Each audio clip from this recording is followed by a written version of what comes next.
everyone, and welcome to Chef AJ Live. I'm your host, Chef AJ, and this is where I introduce you to amazing people like you who are doing great things in the world that I think you should know about. My guest today is Cathy Katin-Grazzini. I hope I said it right, backed by popular demand. She's the author of the wonderful book, Love the Foods That Love You Back.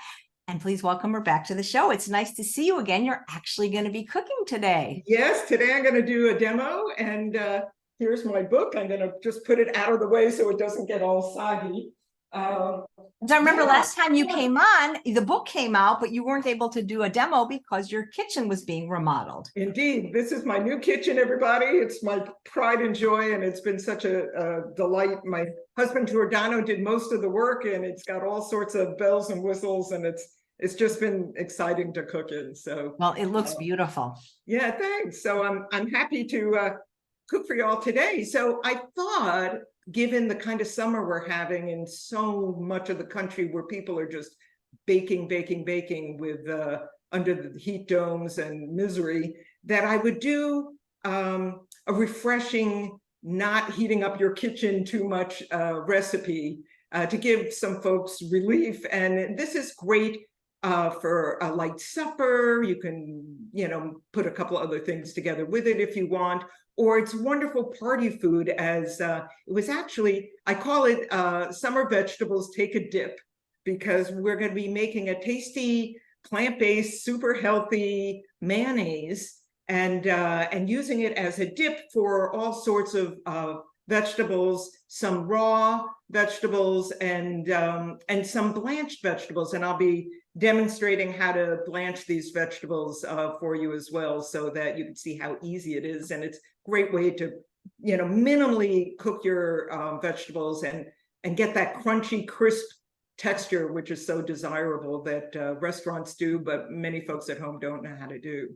So I was going to say, because like normally when you go to like an Asian restaurant, isn't blanching what they do? Isn't that what makes it so like beautiful in color? Yep. So it tastes cooked, and yet there's that little bit of crispness around it, and so that's what we're going to be doing. And it's a great way, and it takes only minutes for most vegetables. Some take a little longer, but a lot quicker than steaming and boiling, and so it's it's a good way to go, especially for tender summer veggies. So let's get started. I think I'll start with the mayonnaise, and this is such a versatile recipe. This recipe is in the cookbook, by the way, and with lots of variations. There are some variations that are in the cookbook. I'm going to do something today, just a little tweak to it, just to give you an idea of a different way that we can go. But we're starting with silken tofu. Just drain your package. This is a typical 14-ounce package of silken tofu. You can also use soft tofu if you prefer, the Chinese version of a custardy. It's a little bit denser, a little bit thicker, but wonderful, works well. And then we're going to be adding a little bit of granulated garlic. You could also use powdered. It's just ground a little more finely. Some nutritional yeast. We have granulated onion. This is 2 tablespoons. And some Dijon mustard. And, make this recipe once and taste it, and then you'll know how and if you'd like to tweak it in any way to suit your own taste. Some people may like a little more sharpness, sometimes a little less Dijon perhaps, or more lemon juice. Here's a little shiro, the mild white miso paste. We're going to be using that instead of any kind of salt. Let's see, we have a little white pepper. And for the little bit of acids that go in here, I have some apple cider vinegar, unseasoned rice vinegar is awfully nice as an alternative, and I have lemon juice. So this is typically what you want, just a very plain, unadulterated mayonnaise that you would spread on your sandwiches and so forth, or use for a tuna-ish salad, or an eggless egg salad, or a crabless crab meat salad, you know, all the plant-based wonderful variations that we do when we play with our food. You would start here. You know what? I have my cover for this. Hang on a second. I forgot to take it out. Let me just, I have to move this slightly to get to it. Oh my goodness. 1 second. Sorry about this. There it is. Cathy, when you blanch your vegetables, it's just in boiling water, right? Say again. When you blanch your vegetables, are you just doing it in boiling water? Yes, just a big pot of boiling water. And the trick to blanching is you want to, you know, boil those vegetables. It could be a minute, sometimes 30 seconds, sometimes a couple of minutes. It's relatively quick. And then you want to plunge it, and I'll show you how to do that, just in ice water or as cold water as you can manage. Keep the water cold. That will halt the cooking, and it brightens the colors, and it just, you know, crisps up the texture. So that's the secret to all there is. In restaurants, Cathy, do you think when restaurants blanch, they also put oil and salt in the water, or you don't know for sure? I would imagine many of them do salt the water. Yeah. Yeah, I think that's probably very common because, let's face it, that's the common practice in most restaurants everywhere, but not here. The variation that I'm going to do with this before I mix it up is I'm going to add greens. We're going to increase the polyphenols and change the taste a little bit by adding dill. And I also have watercress and arugula because I just personally love those peppery, you know, greens and as a dipping sauce especially. So I just have, you know, no particular measured amount. We're going to do this actually by color. If you, let's see what color it turns the mayonnaise. You could always add more or add less, and we'll taste it and see if we need to do any adjustments. And that's always the key to what you want to do in whenever you're making anything, is just taste as you go, because you can correct things along the way and fine tune them. Okay, so I'm going to be quiet for a minute because you may not hear it, but it's going to be noisy here as I just run this for about a minute. Yeah. Well, luckily Zoom blocks it because I can't hear it. Can you guys hear it? How are you doing, by the way? You want to know who's on the show the rest of the week? Let me tell you. So tomorrow is Maxime. I don't know if you remember him. He's the very handsome fitness guy. He's going to do a PowerPoint this time. And on Saturday, the show will be at 9 a.m. August 26th, Dr. Shayla Toombs-Wither. She's going to be talking about the health trifecta. And then on the 27th, the regular showtime of Chef Kelly Williamson. Chef Kelly. I'm going to stop it just to scrape down the sides because I can see that the meso is adhering here and maybe the nutritional yeast. Let me just make sure. Which blender are you using? So this is, I love this little blender. It's really does just about everything I needed to. It's a Breville. Oh. And it's a little one. It's oh gosh, I forget what they call it. It has a funny name. It's like Fast and Furious, or you know, I mean, it's got some sort of goofy name, but it's they make a couple of blenders, and they're smaller than a Vitamix, you know.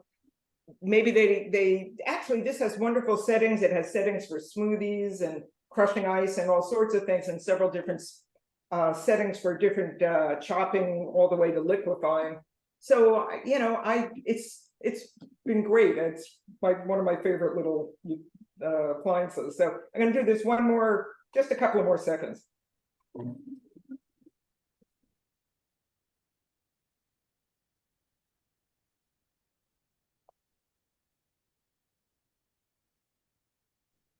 All right, I think that's really all we need. So let's see. I'm going to taste it and just see if it needs. You know, sometimes people want more.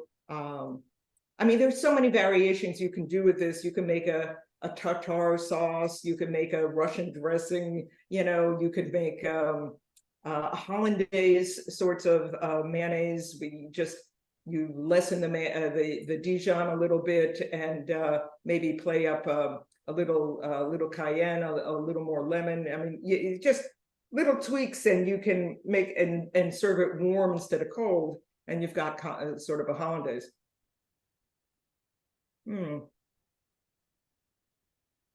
It never, you can't fail. It's pretty foolproof. It's good. It's really good. So I'm going to leave it just like this.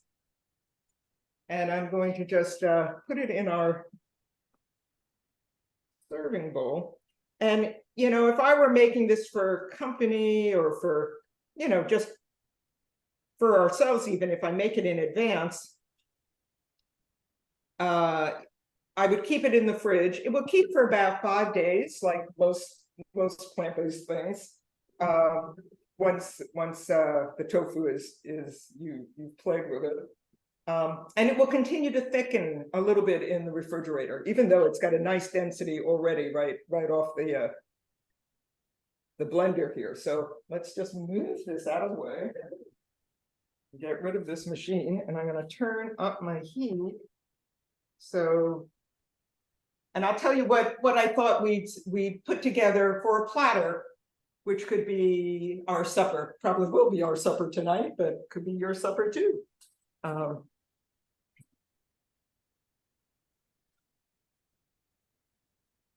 Did you go to culinary school? Did I go to culinary school? Yeah. Yeah, I you know what I did? I did the Ruby plant-based professional program. Oh.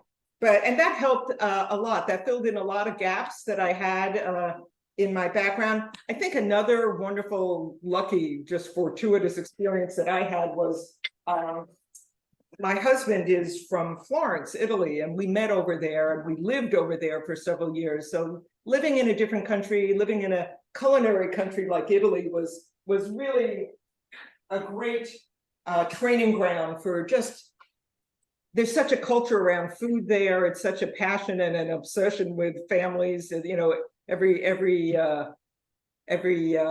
family's kitchen is like the heart of their home and where everybody congregates. And no matter what age you are, kids as to all the way up, people are always talking about what they had for dinner the night before, what they're going to have for dinner the day after, and swapping. And they're wonderful swapping recipes, and there are wonderful traditional dishes that are hundreds of years old that are still revered. So that was a terrific experience also, just spending any time. And there are many other countries where there's a rich, you know, Turkey and Morocco and India, and yeah, I mean, you can Japan, and so many European countries where you know, we're such an amalgam of so many different countries, and we have so much processed foods to contend with. We're at a deficit. So I'm hoping our plant-based movement can really give rise to a culture around cooking and get people back in the kitchen, whereas health begins, and you know, emotional well-being and physical well-being. So that's my mission. Nice. All right, let's see. So we're going to be doing, let's see if I'm going to bring these forward. So let me introduce you to this wonderful vegetable, because I chose it because it's one of my favorites, and some folks may not be familiar with it. It's a type of cauliflower. It's an Asian cauliflower. It's called flowering cauliflower, sanhua, and it's a little bit different than our conventional European cauliflowers. It's got a much looser head. The texture is much more tender, and it's sweeter. It's just got a milder taste, and it's just glorious. So I'm gonna blanch some of this, but I'm gonna start with something else. And while it's cooking, it almost looks like a regular head of cauliflower just kind of got smushed. Yeah, it's just, but you'll see when it cooks, the stems are a lovely jade green, and when you eat it, its texture is just different. You can find it in any Asian grocery store.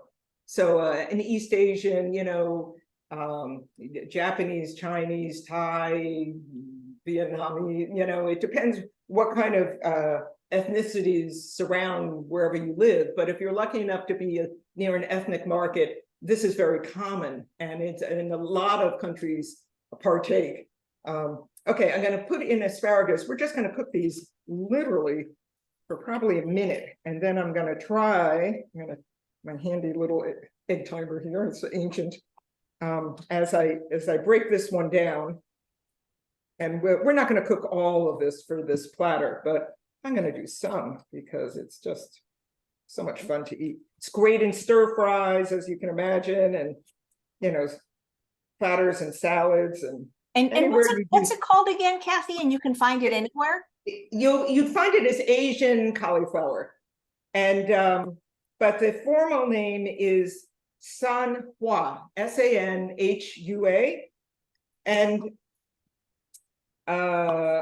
And I've heard it referred to as maybe that's what it translates as, I'm not sure, as flowering cauliflower. Just so poetic. Okay, I'm just gonna bring this back to a boil a little bit. Let's see, let's get a couple more of these fellas.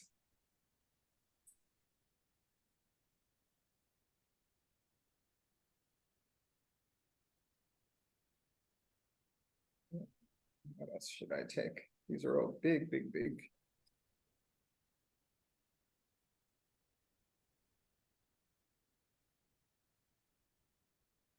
Okay. So it barely came back to a boil. And it may not be ready, but you really don't want to overcook your asparagus. You don't want them limp. You want them crisp, but just not raw. So what I do is I just taste a little of the stem. And they're done. And that's all a minute. So really, really very fast.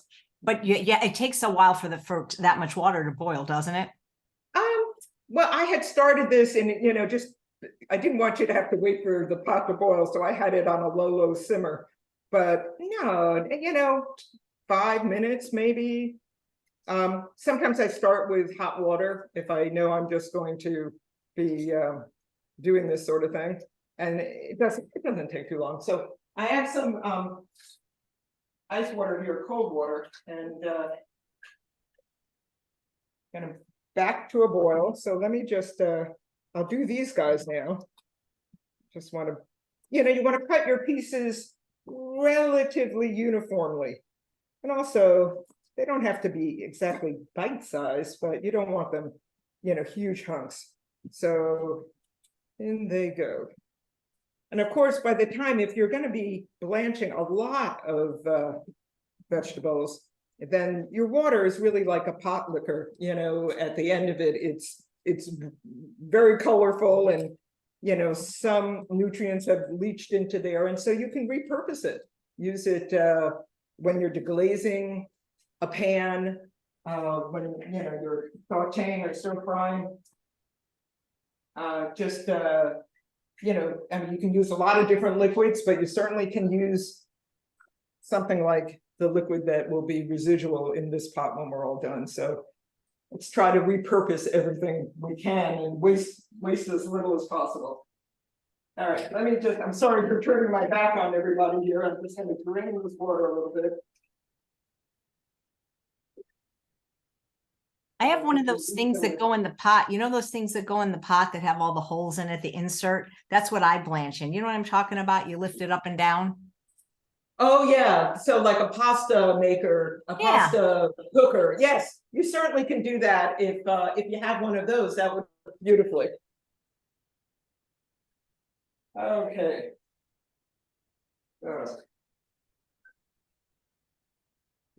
I didn't set the time, but I'm sure we've gone another minute. So let me put it just for another minute, and then I'll say, yeah, this might take a minute more than the asparagus are very fast. Let's just drain these. Yeah, so it's sort of like an assembly line. You want to get things out of the way, because when this is ready to come out, that will go in the water, and we'll do the next vegetable. So give that another minute. And I think what I'll do next is I have some sugar snap peas. So we'll do the flowering cauliflower. I have some broccolini. I have the asparagus. These sugar snaps. And I have some carrots. Carrots are wonderful raw. Of course, a lot of these vegetables you could do either way. But sometimes and it's good to do a mix of raw and cook. And the more I read about, I mean, there are advantages even with cruciferous vegetables, you know, all the sulforaphane in the raw broccoli that's so important and so forth. But we did use Dijon mustard in this mayonnaise, so we're going to have a little sulforaphane just from that.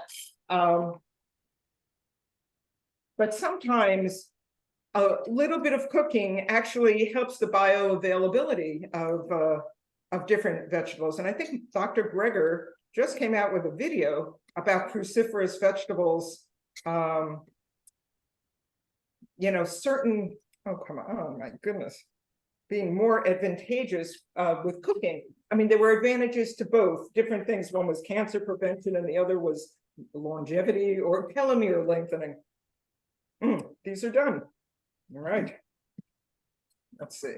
I also, this will speed things up a little bit. Yeah, so they're so beautiful with their green stems and their yellow and white heads. You ever fall in love with a particular type of vegetable? Well, I love Brussels sprouts. Oh, well, they are some of the best for you. What's your favorite way to cook them?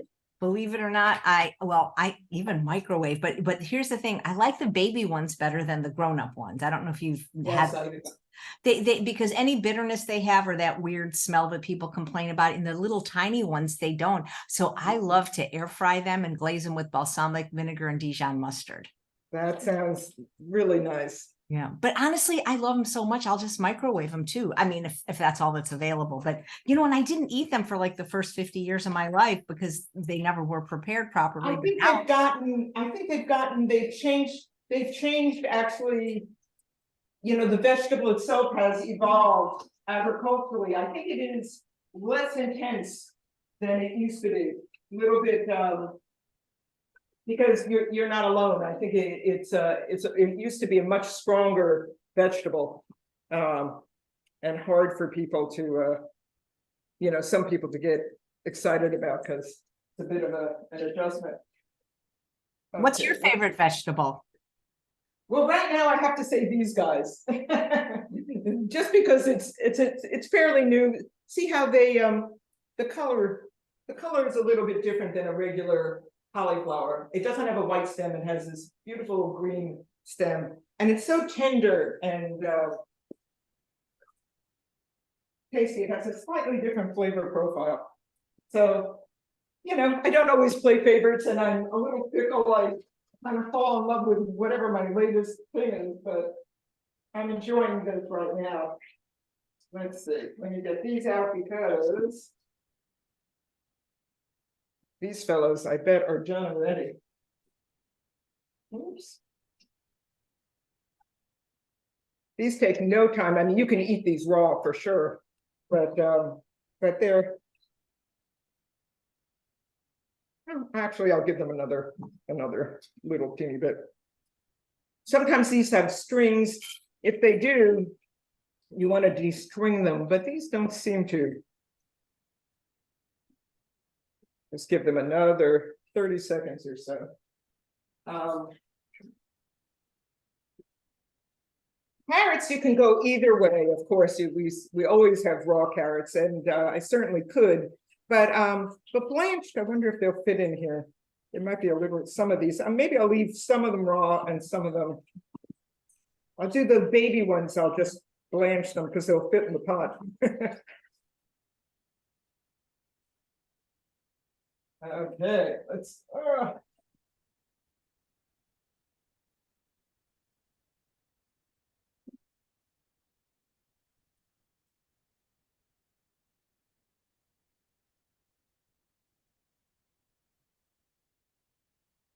I hear you might be writing another book.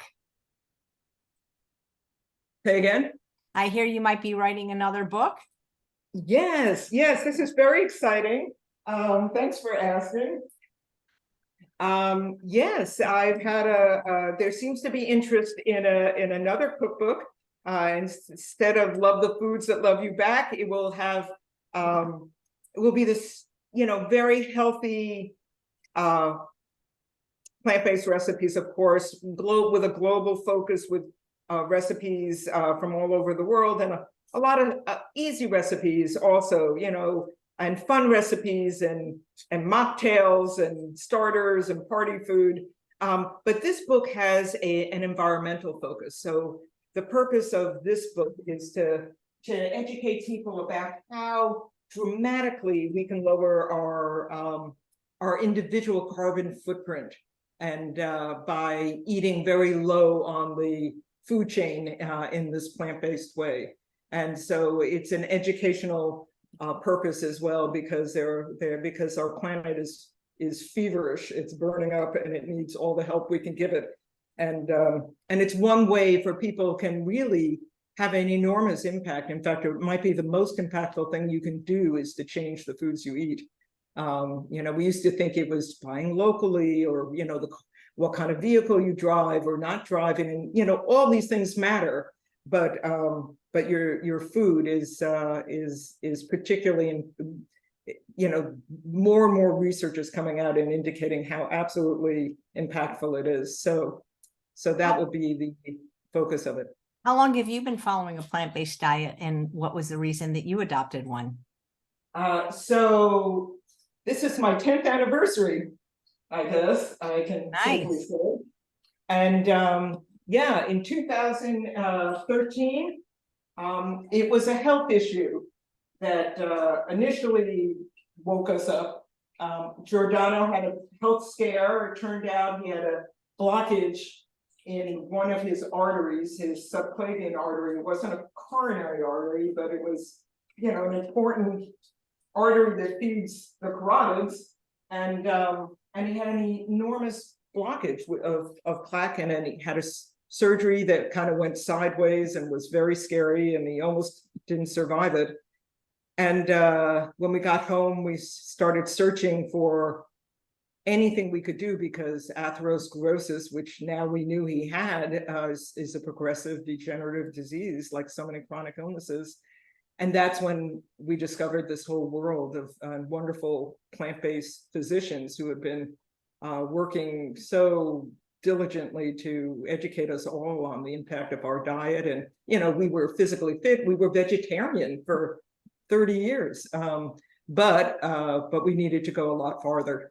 And so we went bloop, and you know, I went back to school and got, you know, more formal training, and did the T. Colin Campbell plant-based nutrition program, and the physicians committee, you know, food for life training, and, you know, the route that many people do, because I thought if I could help prevent people go through the nightmare that we went through, it would be really, you know, worth it, and help people before they make the mistakes unknowingly that so many of us do. So how about you? I know you have a long history as well. You know, Yeah, 46 years in, Wow. actually in about, let's see, in about a week, actually, I'll be 46 years. That's so amazing and wonderful. Happy anniversary. Thank you. I'm the vegan OG. Yes, it's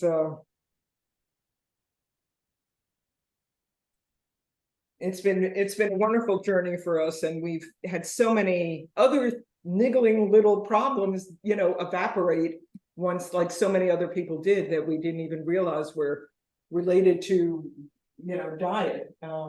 It just is, it almost resets your biological clock. So just so wonderful. And the fact that it's wonderful for the planet too, it's such a win-win for, you know, on all fronts. Where do you live, and is there a large plant-based community there? You know, where I live, it's sort of suburban rural, you know, we're about an hour and a half north of New York City. And, you know, there are some smaller Connecticut cities, but not right where I am. There are a lot of individuals all the time, you know, that are moving in this direction. I don't know if they you know, it's not like New York City or Boston or, you know, LA or San Francisco or, you know, all the major metros that are where you really have a population mass. But here we're little pockets spread out, you know, so we're a little dispersed geographically. So it's harder to get together. So virtual things like this are really helpful, just so we can learn from one another. Okay, so this is, believe it or not, I think the last vegetable to cook. And once that's done, I'm going to use my little microplane and share some watermelon radish. For anybody that's not familiar with it, we're going to shave some of that, and then we'll make a pretty platter and see how that looks for dinner.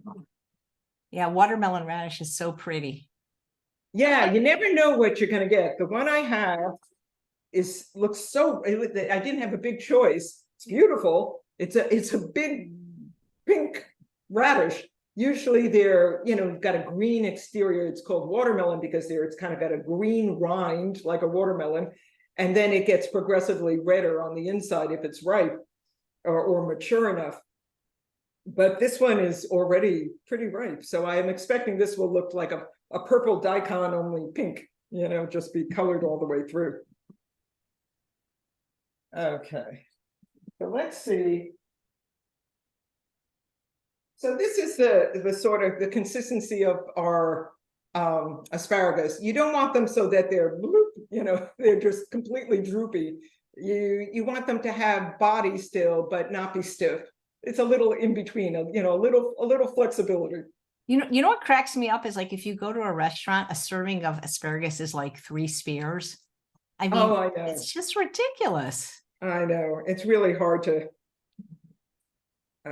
get your veggies. I know that there's a I don't know if you heard about this. There's legislation. This is dumb. By a congressman whose last name, a Massachusetts congressman, his last name is McGovern, I believe, who's just proposed changes to the USDA and an investment in plant-based products, and hopefully you know, not just processed foods, hopefully vegetables and fruits and whole grains and beans. But anyway, that's sort of going through Congress right now, and that would have such an finally something that Dr. Campbell had been advocating forever. And maybe this will be the year that certain things, you know, because of climate, maybe that will be the final impetus to really change how we subsidize farmers and the kind of produce and the cost point in grocery stores that you know, it's just to make things much more affordable so that plants are the default foods that we turn to before we turn to processed foods or anything else. You know, that would be tremendous. Let's see if I can.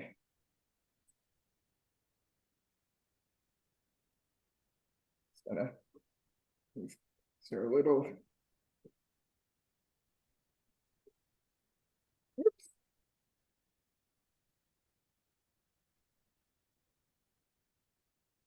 So do you have children or other family members that joined you when you became vegan? You know, it's so interesting. Not right away. I'm happy to say that our son Lorenzo is, and all his friends, or at least a lot of his friends, are plant-based, and you know, just eating more and more this way for the planet and for their health. So it's, you know, I think the Gen Z and Gen X is just much more ahead of the game than our generation. So I'm really happy to see that. My extended family, I'd say initially no, but as people have confronted their own, unfortunately, it's oftentimes human nature that we are reactive and not proactive. And so I do have several relatives that have shifted what they're eating because they they've, you know, run into a health crisis of their own, and this was, so they're on their own journeys, but they're including more and more of these foods and excluding, you know, the more inflammatory animal products and processed foods that, you know, contributed to their problem. So how about you? Oh, am I kidding? Everybody in my family died because they didn't want to eat right, pretty much. One sister left. Yeah, nobody was interested in my family. Yeah, it's hard. It's so disappointing. You think, you know, by your own example, I mean, Giordano's like, you know, all of us have just been rejuvenated by eating this way, and everybody's family history has issues. I mean, I don't care what I mean, there's the rare 2% of people that escape it, but, you know, most everybody, because of the environment, because of our diet, because of our sedentary lifestyle, whatever, we, you know, we're exposed to all these horrible degenerative diseases. So, yeah, it's just, I think it's just human nature. People change when they have to, unless they are really motivated by an issue like animal suffering or you know, the planet warming. That might override their habits, but otherwise it's very personal. It means, you know, when you're in the hospital or you're facing a diagnosis, then people shift, but sometimes that's not in time, or not, or it comes at a cost anyway. Unfortunately, I know it's heartbreaking. All right, I don't know if this is, we're going to try a couple of slices and see how thick this is. Oh, this is good. I must have made a radishes last time I used this. So this is my, you know, my mandolin, nothing fancy. And just want to be careful of your fingers because these blades are super duper sharp.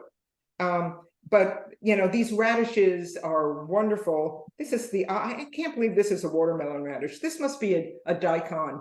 This must be just like a pink daikon, because I've never seen a watermelon like this, but no matter, it's colorful and beautiful. And I just wanted some of it to go into this dish. Okay. Yeah, that's pretty. Yeah, I think the pull of I think certain foods for certain people are just so addictive, and that's why they can't make the switch. Yeah, sad. It is true, and it's so insidious because they're designed that way.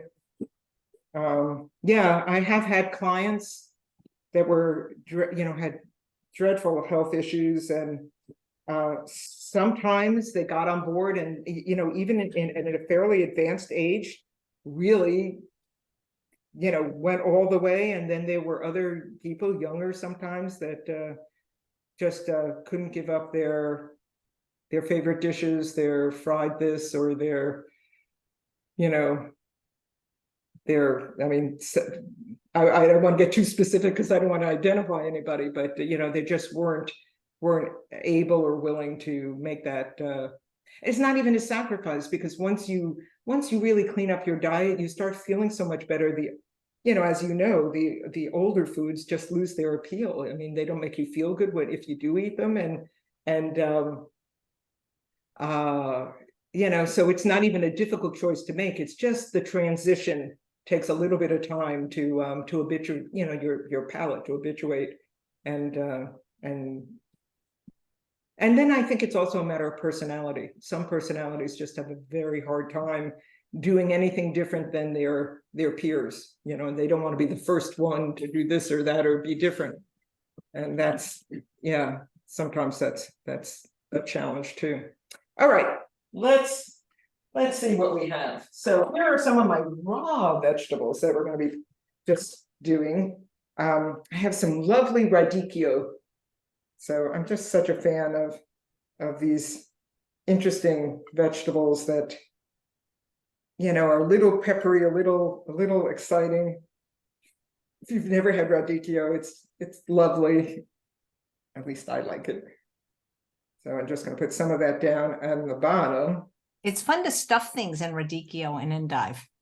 Yeah, and then these are perfect for scooping. So here's my endive. I haven't had endive in a long time, so I'm very excited to. Kathy, how long did it take you to write your book? Well, it's funny. I had so many recipes, and there are a lot of recipes on my website, by the way, that aren't in the book, because once they're in the book, and with this new book, they'll be coming off my website as well. But as I develop new recipes, first they go on my website or on social media, and so that's hard to say. The first book, I think I had accumulated quite a few, but still, it was a good 6 months of like full-time work to reshoot certain photos, to tweak the recipes, to do a bunch of new recipes. So 8 months, 6 months to 8 months, something like that. And there's, the forward and all the text that you also end up writing. So that takes some time and research as well. So yeah, I'd say something along those lines. Where am I? Where did I put it? Oh, here they are. So I'm just going to. So there are a couple of traditional Italian recipes that really inspired me to do just think of doing a dish like this. One was when we used to live in Florence. There's a spring recipe called, I don't know if it's outside of Tuscany or if it's just Tuscany. It's called pinzimonio. And that's just a plate of,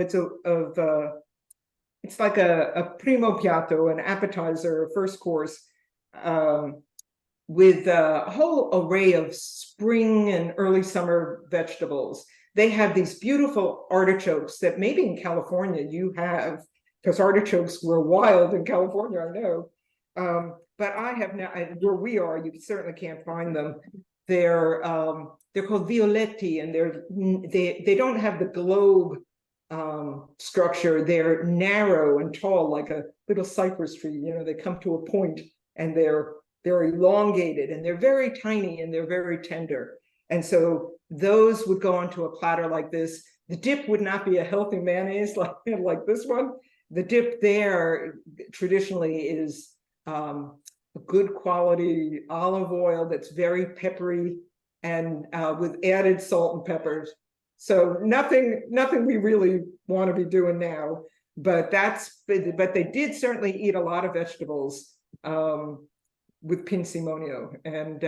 And also in another part of Italy, there's another a little bit similar tradition. I don't know if you've ever heard of a dish called bagna calda. I haven't. What is that? So bagna calda is, it sort of means hot bath. It's a similar dish where there's a plate full of mostly raw vegetables. Sometimes there's a cooked onion, but it's mostly raw vegetables, and it's dipped in a heat. It's almost like a fondue, a hot pot of a dip that's made with. Let's see, it's usually made with a head of garlic, a lot of anchovy, and milk of all things. Sometimes water, but often milk. And I think that's pretty much it. And pepper, perhaps. I don't know what other seasonings go in there. But that's another way to get your raw vegetables. A lot of a whole plate full of vegetables that. At least that, is a good thing to be doing. So that's what got me thinking. And they're wonderful summer recipes. They're, to keep things cool. You can make this in advance, and have it as a platter at a party or for family, get-togethers, or a first course that you can share at the table if you have guests over. So just Or for us, we'll make a dinner of this, maybe with some edamame or a little, I don't know if we have something more than this, but maybe edamame or some sourdough bread or, crackers. We'll see. See when dinner time rolls around, but it's so, it's all the colors. I'm going to hold this up. Oh, you can't even see what I'm doing. Hang on. This is silly. Let me move some of this.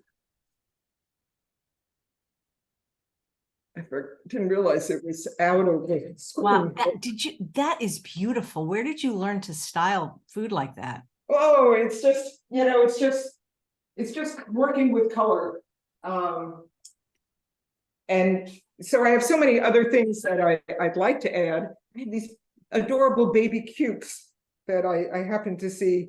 And if you're lucky, at your farmers markets, if you happen to, I wasn't able to find any for today, but I've seen, miniature zucchinis and yellow squashes, just, an inch or two tall.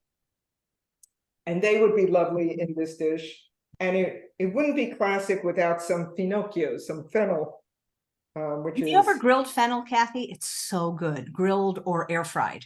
Oh, that does sound wonderful. It changes it completely. It kind of tastes like Good and Plenty, the candy, the licorice. Yes, it's I can imagine because it's got anise in it, right? So I mean that's the flavor. It's a very mild, anise sort of flavor. So not as strong, but yeah, I bet grilled or air fried would be just delectable. So I'm gonna have some of that because I really like it, and it's I just have a feeling fennel is it's so cleansing for the body. It's something people don't know fennel, but they should because it's really glorious. And then I have, it doesn't have to just be vegetables. You can put certain fruits in your platter as well, and they'd be delicious, even with this mayonnaise dip. We often have fruits in our salads. We just don't think about it. Apples come to mind mostly. And I don't know if you've seen these in the markets here. This is a new arrival for us. It's a cherry plum, and they are just unbelievably delicious. So, and they're so cute. So I've just pitted them, and I'm just going to put several here as well. When you're done, do you think you can email me or text me a photo of that so I can make the thumbnail? Oh, absolutely. Beautiful. Yep. Let's see. And we're almost done. And I mean, I'm going to run out of room. I think I probably did too many things. I didn't even, I have all these vegetables I haven't done yet, but I'll try. I don't want them overcrowded, but I'll just put a couple of asparagus. And this could make, you saw how quick it was to blanch these vegetables. I mean, it doesn't take long to pull together a dinner like this. You really can do it in no time at all. And it doesn't heat up the kitchen too much because it's so fast to cook them. But anyway, you get the idea. So I'm just going to put a couple more things in here. And I didn't even do my broccoli, but I don't know if I have room. Maybe just one or two. I have to study where these can go. That is gorgeous. It's that old adage that we eat with our eyes. And if you give people color, I just think we evolve to respond visually to color. It's probably foraging, or ancient Doug Lyle would be able to comment on that, but our ancestry way back when we needed to identify berries and fruits and whatever,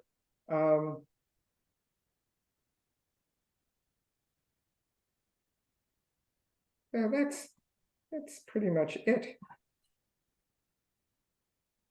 I'll hold it up for everybody.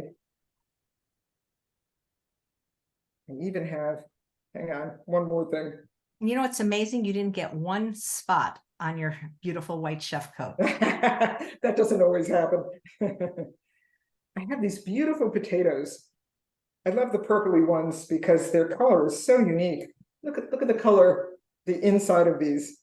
They're Gorgeous. just, I love the purple potatoes. yeah, they're just like Potatoes. eye-poppingly beautiful. So I have others too, but anyway, this kind of gives you an idea of, just a refreshing, cool, fun supper to stay cool, and because it's so darn hot and people are melting, and to give everybody some relief so that they can survive this summer and the weather that awaits all of us as we go down the unknown future that we are all facing right now. So, Do you teach any classes, Cathy? I used to, pre-COVID, I held classes here. I had permission from the health department in my little town to actually hold them right out of my kitchen. And I did that for 5 years, for quite a while.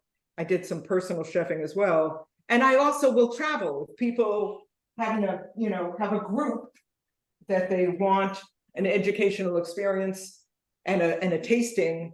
I'm more than happy, within geographic limits. In fact, I'm going to be doing some talks and some cooking demos at the best plant-based conference ever is its name of this conference, which is coming up in right outside of Dallas on September 30th. I'll be there. The conference is the 30th and October 1st.